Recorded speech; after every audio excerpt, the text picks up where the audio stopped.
And you're right in time for Business Glide Show, the only name in business and economics in Kenya. I'm yours truly, Richard Mwenja, your resident host here on this particular show, and also its sister show, that is Siasa Brigade. But for today, on this particular edition, we are going to look at some of the intriguing developments in the world of economics and public policy that you as a Kenyan should actually be posted on, that will definitely make an impact in your decisions in the near future, and particularly in this year that is 2023. And with me is none other than Herman Manyora, the only name in the world of business analysis and also matters to do with political analysis and governance of resources therein. He's an expert in all that, a jack of all trades and seemingly a master of all. Great to see you, sir. I like your accolades. Yes. That is me. Go. And that's Richard. Richard Mwenja. All right, the one and only. Yes, Richard. Actually, our fans from Canada, I met two, guys who are here for summer, and they say I should actually pass their greetings to you. Thank you very much. Yeah, one is called Gasheru, the other one is called Njeru. Njeru and Gasheru. Yeah. Very poetic, yes. Yeah, our good fans from Very good, thank you very much. Side. Say hi to them next time. I will. Good. And probably they'll buy us tea in our next encounter. I think so. All right, let's look at matters economics here and let's start from a general perspective. Earlier this week, we've seen the National Treasury CS Ndungu come forward and ask Kenyans to tighten their belt because 2023, the economic outlook is not looking so rosy for them. On the contrary, we've seen Infotrack release one of their latest surveys, which shows at least 8 out of every 10 Kenyans are hopeful that the new year will bear good tidings for them. Now, who do we listen? Do we look at the side of the CS for Treasury, who is saying things are not going to be so okay? Or the other side of Infotrack, which says many are hopeful that the year will bear great tidings? What is your reaction to all this contradiction? And you see, if I were to ask you, in matters such as the ones we are discussing, which is the economy, would you listen to a man who is using the science or the man who is using the heart? Feelings, we feel it will be okay, we hope. The people are simply saying, we hope things will be good. We are optimistic things will be good, which is good. But the man at the center. CS is the guy with the figures, the numbers, which don't lie. He's telling you, when I look at the numbers, when I count the coins, and the number of mouths we need to feed in this country, it's going to be an uphill task. I'm saying we have a problem. So, yeah. But then again, the year is starting. The CS has said, of course, we tighten our belts. Let's start here. If we are looking at the current crisis in Kenya's economic setup, we are looking at matters with unemployment. The Kazi Mtaani was quite sidelined, and in came the affordable housing program, that is to get so many youths there in and also equip them with skills that will serve them beyond just the short-term solution period. Yes. When we're looking at unemployment, yes, and in 2023, yes, how do we first get our right footing in addressing unemployment in Kenya? Unemployment in Kenya is serious, is grave, it's a time bomb. But at the same time, it is not as serious as it's portrayed, as it is. Rather, it shouldn't be what it is. Let me put it better.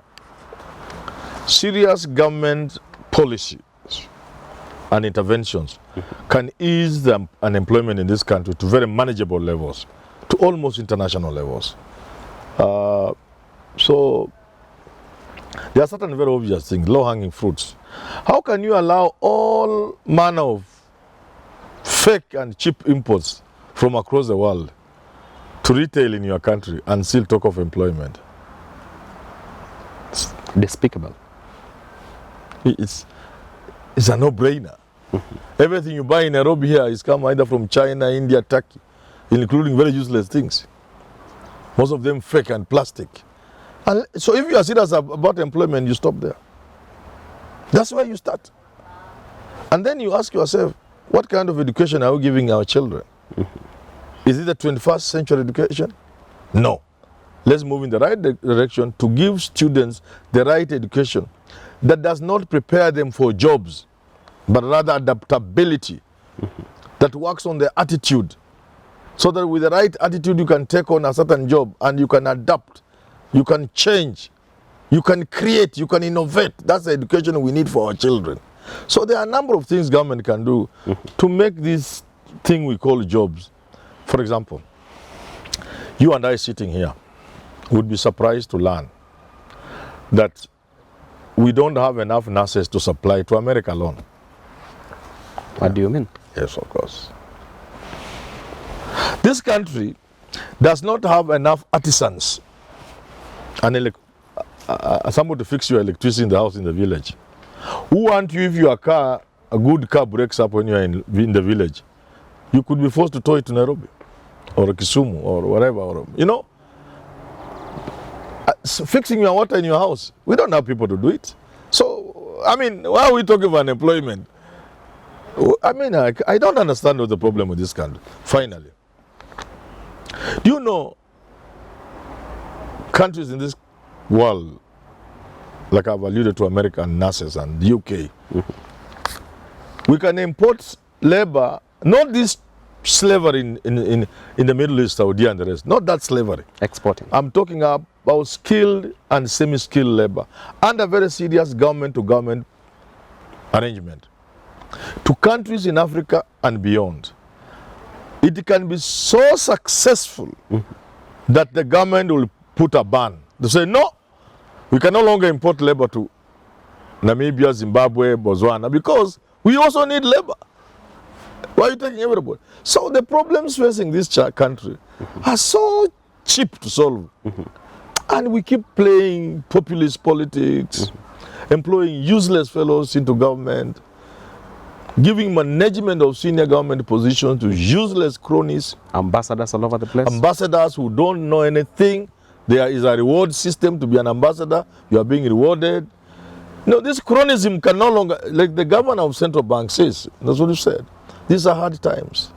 Times like this call for every government, every country on earth, putting always its best foot forward.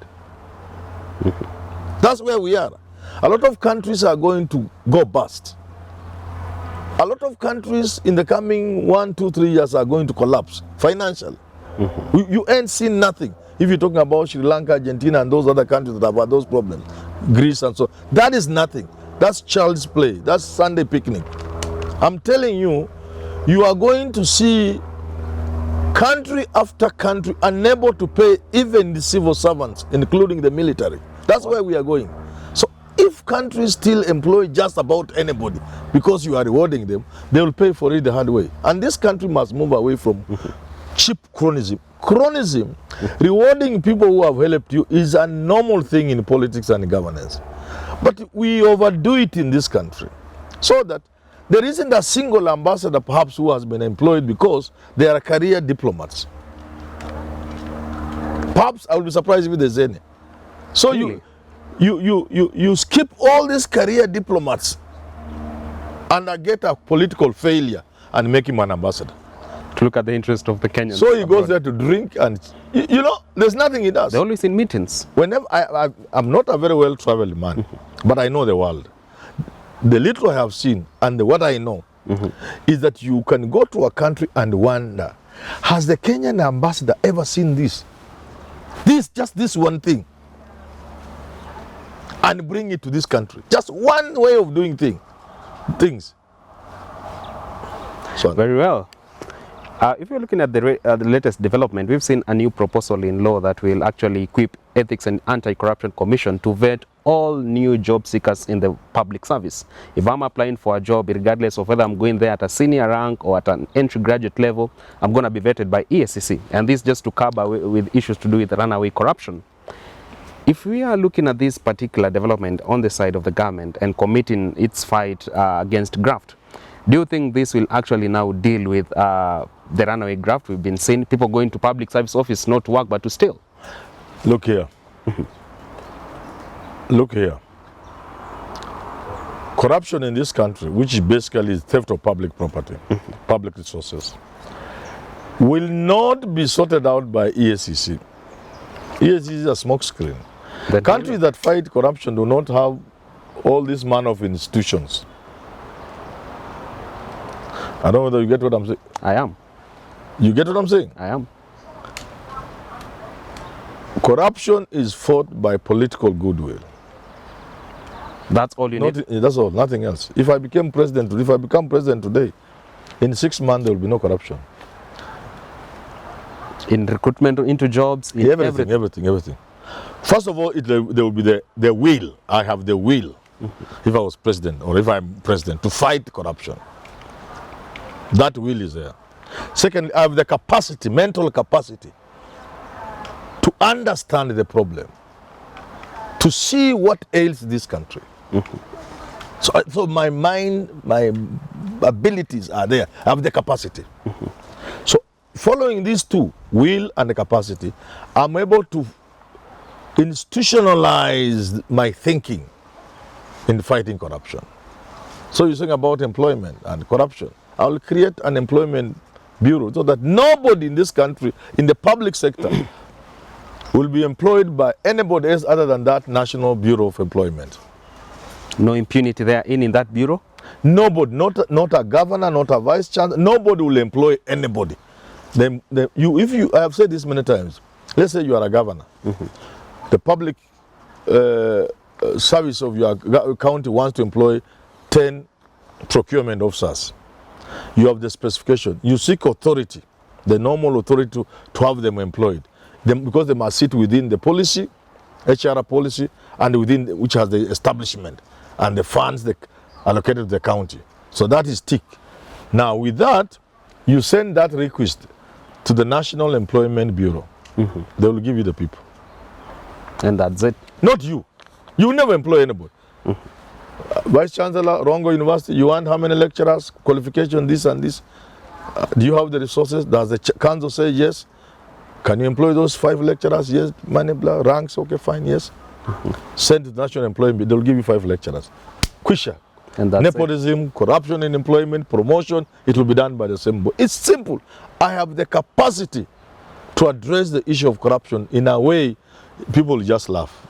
And you can't steal. I'll make stealing so difficult and the punishment so painful.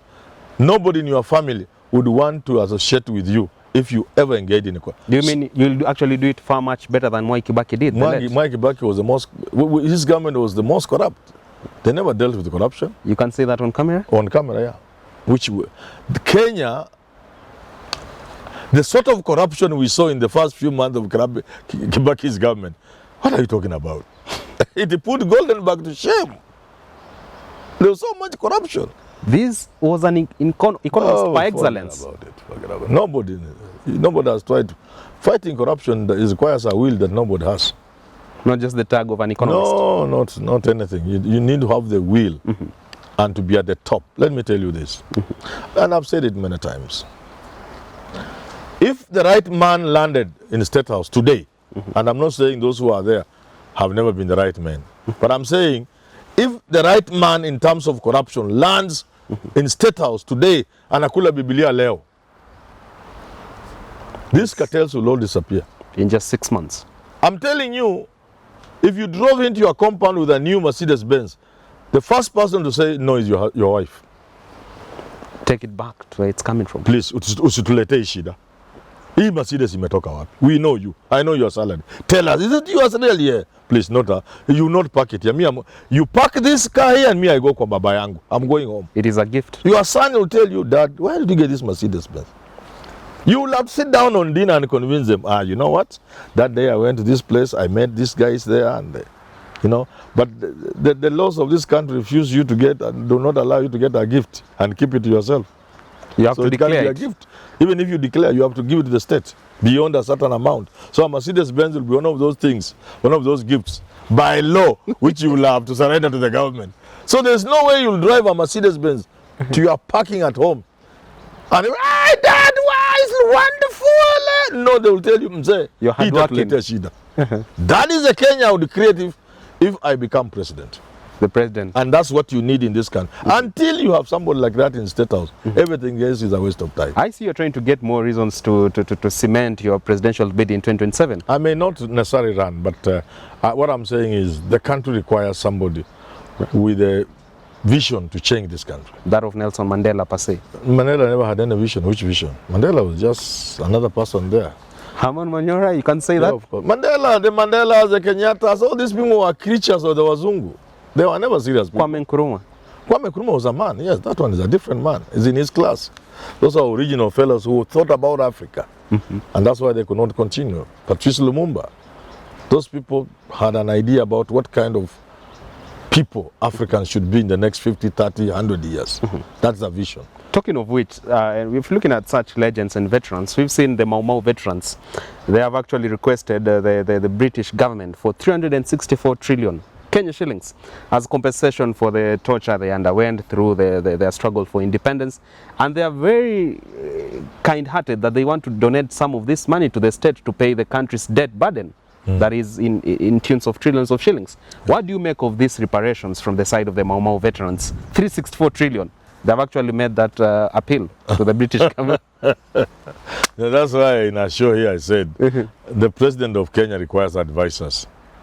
When he goes on camera to say that government has tortured people and thrown them in River Yala and has had a container in a police station to kill Kenyans, so this guy doesn't have advisors. The UK can never admit liability, they know. And the closer they come to saying it was a bad thing, they scatter around the problem because of such.